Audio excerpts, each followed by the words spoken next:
নমস্কার। যারা south Indian খাবার খেতে ভালোবাসেন আজকের রেসিপিটি তাদের ভীষণ ভালো লাগবে। দুপুরের বেঁচে যাওয়া যে ভাত সেটা দিয়েই বানাবো আজকে লেমন রাইস।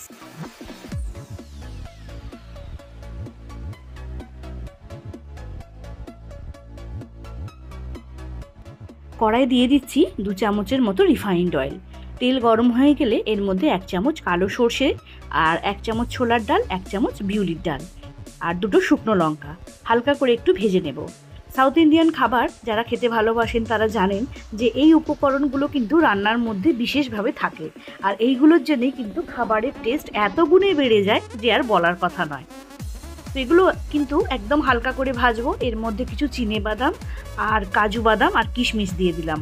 খেতে কিন্তু ভীষণ ভালো হবে। কত কম সময়ে বানানো যায় সেটাই আজকে আপনাদেরকে দেখাবো।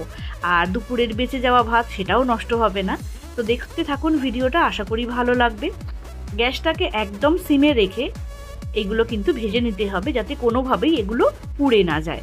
তো এবারে এর মধ্যে 1 চামচ আদা গ্রেট করা দিয়ে দিলাম। আদাটা দিয়েও একটু হালকা করে ভেজে নেব। দেখুন আমার কোনোটাই কিন্তু এখানে পুড়ে যায়নি, ডালগুলোও পুড়ে যায়নি বা বাদামগুলোও কিন্তু পুড়ে যায়নি। গ্যাসের ফ্লেমটাকে একদম লোতে রেখেই আমি রান্নাটা করছি। কাঁচা লঙ্কা কুচি দিয়ে দিলাম। কাঁচা লঙ্কাটা ঝালটা আপনি যেমন খান সেই অনুযায়ী দেবেন। এরপরে এর মধ্যে দিয়ে দেবো কারি পাতা, সাউথ ইন্ডিয়ান খাবারের আর একটা বিশেষ উপকরণ। কারি পাতাটাও কিন্তু বেশি ভাজবো না, তাহলে এর ফ্লেভারটা চলে যাবে। অল্প পরিমাণে নুন আর দেবো হলুদের গুঁড়ো। হলুদ আর নুনটা যত পরিমাণ ভাত রয়েছে সেই অনুযায়ী কিন্তু দিতে হবে। আর পাতিলেবুর রস দিলাম, একটা গোটা পাতিলেবুর রস বের করে রেখেছিলাম সেইটা এখানে দিয়ে দিলাম। যেহেতু এটা লেমন রাইস তো একটু টক টক হবে, এটাই তো স্বাভাবিক। তো সব কিছু হয়ে গেছে। এবারে যে ভাতটা ছিল সেই ভাতটা পুরো এর মধ্যে দিয়ে দিলাম। দিয়ে এইবারে কিন্তু গ্যাসের ফ্লেমটাকে একটু বাড়িয়ে নিতে পারেন। সমস্ত উপকরণের সাথে ভাতটাকে ভালো করে মিশিয়ে নেব। আর বিশেষ কিছু এখানে দেওয়ার নেই, শুধুমাত্র যে উপকরণগুলো আগে দিয়েছি তার সাথে ভাতটাকে ভালো করে মিশিয়ে নিতে হবে। আমি এটা রেগুলার রাইস যেটা আমরা রোজ বাড়িতে খাই সেই রাইসের সঙ্গে করছি। আপনারা কিন্তু চাইলে এটা বাসমতি রাইসের সঙ্গেও করতে পারেন। তো ভাতের সাথে সমস্ত উপকরণ খুব ভালো করে মেশানো হয়ে গেছে। আর এত অল্প সময় এটা বানানো যায়, তো হাতে 10 মিনিট সময় থাকলে আর সমস্ত জোগাড় যদি হাতের কাছে থাকে এই রান্নাটা কিন্তু অনায়াসে হয়ে যাবে। এবার একটু ধনেপাতা কুচি দিয়ে দিলাম। ধনেপাতা কুচি দিয়েও আর একবার ভালো করে নাড়াচাড়া করে নেব। আর তারপরে 5 মিনিট এটাকে ঢাকা বন্ধ করে রেখে দেব স্ট্যান্ডিং টাইমের জন্য, এবং অবশ্যই গ্যাসের ফ্লেমটাকে বন্ধ করে।